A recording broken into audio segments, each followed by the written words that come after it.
Have you ever felt like you're doing everything right in your marketing, showing up consistently, creating great content, following all the expert advice, but your results are just flat? Maybe you're a couple months into your podcast or your messaging or content strategy and you're thinking, is this even working? Should I try something else? I get it. This year, I hit that exact moment in July with this podcast. 6 months of weekly episodes, flat growth. And there was a part of me that wanted to walk away. But here's what I learned. In those moments, I was standing right at the stove, right when that popcorn was about to pop. And if I'd left, I would have missed the biggest growth period of all of this year. By the end of this episode, you'll learn the 3 keys to what I call the popcorn principle, a success mindset to help you stay committed to your strategy long enough to actually know if it works and if it's going to be a game changer. Let's do it. Welcome to the Establish Yourself podcast, the show that helps coaches and consultants get clear on how to talk about what you do, simplify your offers, and have more fun in your business and beyond. I'm Annie Franceschi, brand strategist, author, former Disney storyteller, and forever Muppet fan. I'm here to help you clarify your message, package your expertise, and streamline your systems to grow a business you actually enjoy. If you're ready for less confusion and more magic, it's time to establish yourself. Over the summer, I was having lunch with my husband, and he had seen me week after week putting in all the work to create these podcast episodes. And I had not missed a single episode since I'd started on January 7th. Every episode was taking me like 5 hours to make. And I was doing every single thing that experts recommend: the consistent schedule, the valuable content, promoting it on LinkedIn, sending a weekly email.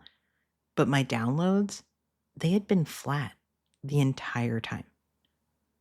My husband looked at me and was like, do you want to keep doing this? Because this is a huge commitment for you every week. You would think I would say no.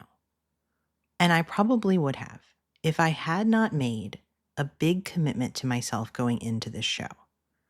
Back in January, when I first launched Establish Yourself podcast, I had promised myself that I would give it 1 full year, 52 episodes, no matter what. So I told him yes, and I'm going to keep going. It was just 1 month later, 1 month, that I saw my downloads increase by 100% over the previous month. Another month, the next month, 200% in September. Suddenly, I was ranking in the top 100 marketing podcasts, both in the United States and Canada, and in countries all around the world. Listeners were reaching out and saying that they'd binged the entire show and that they were ready to work with me. Last year, I spoke 33 times, and that got me in front of about 600 people. With the podcast, I know from analytics, I'm reaching about 600 people in 28 days or less. So instead of that one-time talk, I've got people who are finding me, and they can spend hours and hours with my ideas. That depth of trust, it has now proven to be a complete game changer. And today is episode 52. And I can tell you that now I've brought in close to $54,000 of business from 26 clients who were directly influenced and nurtured by this show. But what if I had quit back in July? I would have missed all of that. The reality was the popcorn kernels were heating up, but I just couldn't see it yet. And here's what I want you to know. I'm not stopping now. I am publicly committing to at least another 6 months of weekly episodes. And honestly, I'm thinking it's going to go for at least another full year. Let's get to episode 100 because the popcorn's already popping. And I am really excited to see where the momentum takes us and takes me. This show has become the center of my marketing ecosystem, and it's working better than I ever imagined. Most strategies fail not because they're bad, but because they're abandoned way too early. Here's what I see happening all the time with smart, experienced business owners just like you and me. You start a new marketing strategy. Maybe it's a podcast, it could be a YouTube channel, maybe it's a new message, you're writing a book, you're posting on LinkedIn. You go in with all the best intentions and motivations. You stick with it for a couple weeks, a couple months, you're consistent, You show up, you put in the work. But then nothing seems to be happening, or at least not enough to justify all this effort, right? So you think, well, clearly this isn't working. Let me try something else. And you jump to the next thing, and then the next thing, and the next thing. I think of this as strategy hopping. And it's one of the biggest reasons I see that people are struggling to grow their practices even after years in the game. In working with more than 400 clients for more than a decade, I have seen this pattern over and over. I don't think that people give their strategies enough runway for them to succeed. They don't stay in the game long enough to get real data. They leave the stove right before that popcorn's about to pop. And I get why this happens. We live in the age of AI where there's like so much content being published every single day, and we're all overwhelmed. Getting people's attention, which is really what marketing is about, is harder than it's ever been. Plus, we've inherited all of these stories about hustle culture and quick wins. People are literally marketing their programs and saying, like, cash in subscribers overnight. Like, this is not how any of this works. And also, gross, right? We see other people's overnight success stories and they're being sold to us via ads on social media, but they conveniently don't include that the years of data gathering and working on things, and they're not being transparent. When you strategy hop, you never gain enough momentum. You never see the trends in what you're trying. You never get enough data to make good decisions. And you definitely never get to experience that moment when everything clicks and your strategy finally pays off. What if there was a way to really know whether your strategy is working before you give up on it? When I decided to start this podcast, I spent months in 2024 doing deep research, how to create a podcast that functioned as marketing. I was listening to podcasts about podcasting for business. I studied those people's funnels. I learned everything I could. And here's what I noticed. When I found a podcast I really loved, it was actually taking me about 4 to 5 months before I ever directly reached out to that person. 4 to 5 months of listening. I was in it. I was listening all the whole time. I was learning from them. I listened to 100 episodes of their show. I trusted them from almost the first or second episode. But that person had no idea that I existed until months later when I was actually, sending that email or booking that call with them. That's when I realized if I was going to have a podcast, I needed to commit for long enough that those types of people, the ones listening in the background, the ones that I was building trust with every single week, week by week, would have enough time to get to know me and to want to reach out. And I needed systems in place to keep me going when my brain was going to scream at me to quit. So that's what I coined what I think of as the popcorn principle. If you have read my book, Establish Yourself, you are familiar with a version of this. You know how when you're making popcorn on the stove, it can seem like nothing is happening for the longest time. You're standing there, the pan is getting hot, maybe you hear one kernel pop, then another. And you start thinking, is this working? Should I try something different? But if you walk away right then, right before the momentum hits, you'll never get your popcorn. That's exactly what happens with marketing strategies. You've got to stay at the stove long enough to see if it's going to pop. Now, I know you're hearing me and going, but, and I'm going to get to that because here is the key. Staying at the stove doesn't mean you have to be rigid. It only means you don't abandon the whole strategy before you have enough data to know if it works. So how do you actually stay at the stove when everything in you wants to give up or change things? Here are the 3 things that kept me where I needed to be. The popcorn principle. The first piece, set your timer before you even start cooking. Decide upfront how long you need to commit to this strategy and build in the systems that are going to help you honor that commitment when things inevitably get hard and you doubt yourself. For example, when I launched this podcast in January, I made myself a very clear promise. I'm going to do this for 1 full year. 52 episodes, no matter what. Why a year? Because instinctually, and having done this for a decade in business, I knew it was going to take at least that long to see if this was really going to work, if I could really test out some things and really get it going, and give people enough time to go through the funnel and listen to all these episodes and want to reach out. A year felt like enough time to get those kernels to heat up and pop. I think at minimum, no matter what you are considering, you want to go with a minimum of 3 to 6 months for anything. Like if you're testing out your messaging, for example, and as part of that, you need to be having a high frequency of actually testing it. So I don't mean a year or 3 months or 6 months where you talk about it once or twice. I mean, I committed to a year of weekly episodes. I committed to 52 episodes before I abandoned the strategy or rethought it entirely. So keep that in mind no matter what you were thinking about. I knew that that commitment alone was not going to be enough to sustain my motivation. I needed systems to support me. Here are the systems that I use that you are welcome to leverage. I did 3 key things. First, I kept a feelings record. I opened up my notes app on my phone and I created a note that I call podcast feels. Every time that I had a strong feeling about how this project, how the podcast was going, good, bad, or ugly, I wrote it down with the date. Let me open up my podcast feels here. Here's a little bit of what this sounds like. January, feeling good, enjoying it, seeing and hearing feedback. Got my first client, may have others soon. Having fun, feeling motivated. February, the February 11th episode is pretty slow with downloads, so I feel kind of discouraged and worried that maybe interest is dropping off.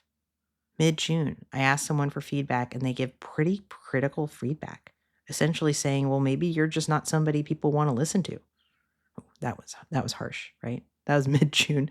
That was right in the time that I was thinking, man, I don't know if this is worth doing.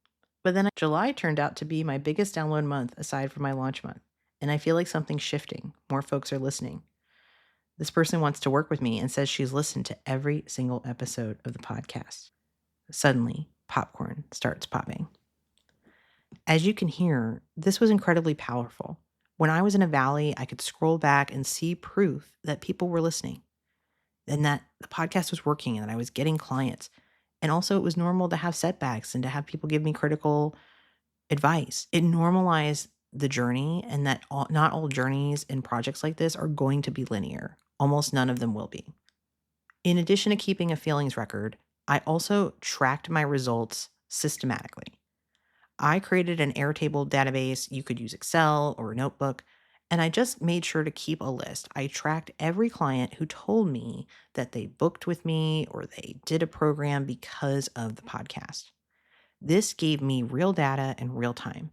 When my brain, that wanted the dopamine of success, was telling me nobody cares, I could see, well, actually, people do care and they are spending hundreds to thousands of dollars because this show exists. The third thing I did, I made sure to monitor the analytics over time. I tracked my downloads and trends through my podcast host, Captivate. But here's the key, I looked at trends over months, not days or weeks. Week to week, things are noisy. We're also in like a holiday month. But when you zoom out to 3 months, 6 months, a year, that's when you can actually start to see real patterns. Now, I know that this sounds like a lot of work, and you're right, it is work. But the work of tracking is nothing compared to the work of completely starting over and strategy hopping. Every time you switch strategies and start a new one, you're going to have to start at square one. So that's the first bit. You want to set your timer, and part of the ways you do that is you put in some systems to help you support that commitment. So you pick the time, you choose your timeline for how long you're going to do your project, how long you're going to do this marketing project or strategy. You'll create a feelings record to record how you're doing. You will set up some sort of results tracking to see if it is working for what you want it to accomplish. And last but not least, you will track how it is actually going in the standard that you're looking for. So for me, it was podcast downloads and listens. For you, it might be YouTube views. For you, it might be blog post comments, all of those pieces. Now, having all these systems in place won't guarantee success, but it does guarantee that you'll have real data to make decisions from instead of just your feelings. Your feelings are important. We're recording them, right? But this is how we start to see the story come out of whether you're onto something or you need to make changes. And that leads me to the second key. If the first is setting your stove timer, the second is to feel free to adjust the temperature, but not the recipe. Committing to your strategy doesn't mean that you can't make adjustments and tweaks along the way. You just need to know the difference between adjusting a temperature and changing the entire recipe. Here's what iteration looked like for me this year. When I started out, I had longer intros and outros. After a few months, I felt like I could get better engagement if I shortened them. So I simplified them. I cut them down by 10 seconds, 15 seconds, made them tighter, got value faster. Did that mean I was abandoning the whole strategy? No. I was still showing up weekly with solo episodes for my ideal clients. I was just tweaking the delivery. I experimented. I tried things like a video episode. I tried a 6-minute mini-sode. I interviewed a past client. Each was some sort of an experiment within my larger commitment. Here's what didn't change: my target audience, my core message, my commitment to weekly episodes for an entire year, and the fact that this was going to primarily be a solo teaching show.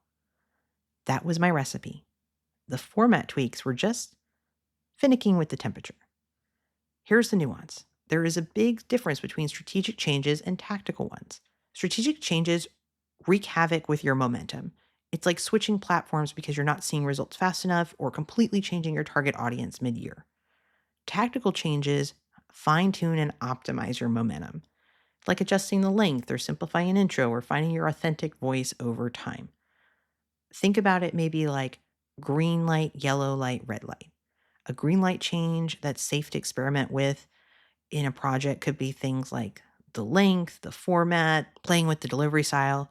Yellow light changes could mean more caution. How often are you posting? What are the topics you are talking about? Red lights are things you don't want to really touch until your data gathering timeline is up. You don't want to change things like who it's for, your core message, your platform, the timeline you said you were going to do things for.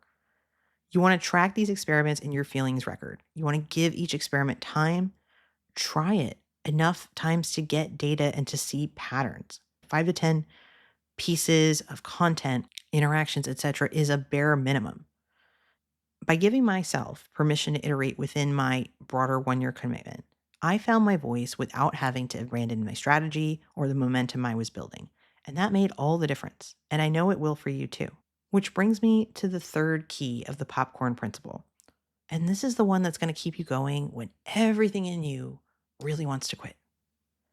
Trust that the heat is working, even when you can't see the kernels popping yet. Remember that lunch I had with my husband in July, where I'd been podcasting for 6 months and doing everything that the experts say to do, every single thing, but my downloads were completely flat. At that point, I did have my tracking systems in place, and what they were telling me were people were listening. I was getting the occasional email. A few clients had referenced the podcast, but it wasn't growing, at least not in downloads. I was standing at the stove, but I couldn't see the kernels popping. When my husband asked if I want to keep doing this, emotionally, no, I didn't. But intellectually, I'd set that timer, 1 year, 52 episodes, and I kept going. I started booking clients like crazy. I had the busiest part of my year happened in September, October, and November because popcorn started popping left and right. And there I was on teetering on the brink. Do I give up in July? Now, I wasn't doing anything wrong in those flat months from February to July. Not anything massively wrong. In many ways, the popcorn kernels were just heating up, and I just couldn't see them yet. Now, I know you may be thinking, but how do I know if people are actually engaging or listening, or I'm just talking to myself in the void? Well, in the early months, you may not know for sure. That's why these tracking systems become so important, because you'll start to get little signals, little micro pops, a pop here and there. Somebody will say in a discovery call, I've been listening to your show. You'll get an email referencing a specific episode or blog post. A LinkedIn connection will say, I found you through your show, or a friend told me about what you're doing. Look for the early kernels. That's the proof that the heat is building. And remember what I learned from my research. When I discovered a podcast that I loved and became a huge fan of the expert hosting it, I binged all their episodes. I immediately trusted them, couldn't wait to work with them, but I didn't reach out right away. I kept listening. I went through more. I considered whether their offers were right for me. But then, sure enough, 4 to 5 months later, I sent that email to reach out. From their perspective, it probably felt like I just discovered them. But actually, I'd been in their world in really close ways for months. This is the invisible period. That's the heat that's working beneath the surface. And here is how to trust the heat in your world. Expect an invisible period. If you're committing to 6 months, expect that first several months to mostly be invisible growth. That's normal. Look for micro signals, track them in your feelings record. And I want you to remember that marketing generally compounds. Someone who discovers you in month 6 gets to binge everything you've created in month 1. I have 52 episodes right now. That is 14 hours of content. When somebody discovers me today, they can go deep immediately. But that only exists because I stayed at the stove. If I had walked away in July, I would have missed August. I would have missed September, October, November, and I would have missed out on tens of thousands of dollars in business momentum that is compounding as we speak. For me, the heat was working the whole time, but I just had to trust in the popcorn principle. And the truth of today, it's not just about podcasting. It's about how you approach any big commitment in your business.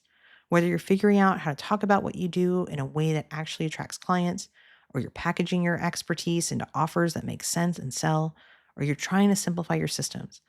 All of this requires committing long enough to see if it's really going to work and having the right strategy in place from the start. You can stay at the stove for a year, but if you're making rice when you really should be making popcorn, you're never going to get the results you want. The strategy has to be right first. That is exactly what I help clients with. When you work with me through Package Your Process with the Expert, we clarify your brand and create a signature offer you could sell tomorrow. And we're setting you up with a right strategy so that when you commit to it, you're committing to something that's actually designed to work. So if you're coming into the new year and you're thinking about, what do I want to commit to? Whether that's a podcast, a content strategy, a new message, I am here and I'd be happy to talk with you. You can hop on my calendar for January right now at greateststorycreative.com/consult and book a free consultation. I also have my goals workshop happening on January 5th. It's called Super Simple Goals, and that's a great way to start the year with clarity about what you actually want to commit to and why. I'll put a link to both free consults and the goals workshop here in the show notes. But whatever you do, and whether or not I help you along the way, please hear this. Keep the popcorn principle close. So when you're in that moment or you think it might come your way, when your analytics are flat, when you're not seeing results, and you're tempted to strategy hop, remember, the kernels are heating up. You just can't see it yet. Trust the process, stay at the stove, because the moment you might want to quit could be the time that everything pops. Hey, do you like surprises? The credits are about to roll, but just like a Marvel movie, stick around to the end for something I put in just for you. Thanks for listening to the Establish Yourself podcast. I'm Annie Franceschi, and if you're enjoying the show, it would mean so much to me if you follow it, leave a quick rating, or share it with a friend. And for free branding resources and more ways to work together, head to greateststorycreative.com/podcast. Now here it is, your moment of magic. Have you ever heard of the term pixie dusting? It's a term from Peter Pan, refers to Tinkerbell using her pixie dust, faith, trust, a little bit of pixie dust.